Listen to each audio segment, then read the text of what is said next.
तो ये वीडियो है होली से 1 दिन पहले का, छोटी होली से 1 दिन पहले का। उस दिन जा रही थी मैं अपनी फ्रेंड सरिता के ससुराल, क्योंकि आज है उसकी सास-ससुर की एनिवर्सरी, तो उसने कुछ सरप्राइज़ प्लान किया उनके लिए। तो रास्ते से मैंने केक लिया क्योंकि उसने मँगाया था, फिर हमने लिए थोड़ा बहुत डेकोरेशन का सामान और हम निकल गए उसके घर के लिए।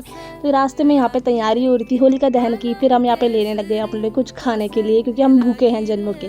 तो यहाँ पे ली उसने मैगी और साथ में लिया हमने स्लाइस, और घर पहुँच चुकी थी और उसके घर में एक क्यूट सा डॉग है और एक रैबिट है, तो मुझे वही दिखा रही थी। उनके साथ थोड़ी देर हमने खेला, फिर हम उन्हें पकड़ ही नहीं पाई क्योंकि जो खरगोश होते हैं बहुत तेज़ भागते हैं, तो उसे बड़ी मुश्किल से वापस उसके घर में हमने रखा।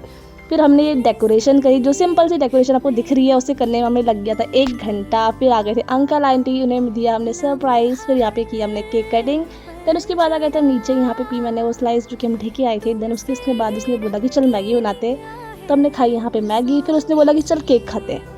तो फिर यहाँ पे खाया हमने केक, तो हम खा ही रहे हैं सुबह से शाम तक। फिर उसके बाद मैं घर आने का बोला कि मैंने कहा मैं घर चल जाती हूँ, तो अंकल ने मना कर दिया कि नहीं, डिनर करके ही जाओगे। फिर आए थे हम शाम को डिनर करने के लिए, यहाँ पे मंगाया था हमने पनीर बटर मसाला और चाप, वो खाया। देन अंकल ने मुझे घर भी छोड़ दिया था। आज के लिए इतना ही।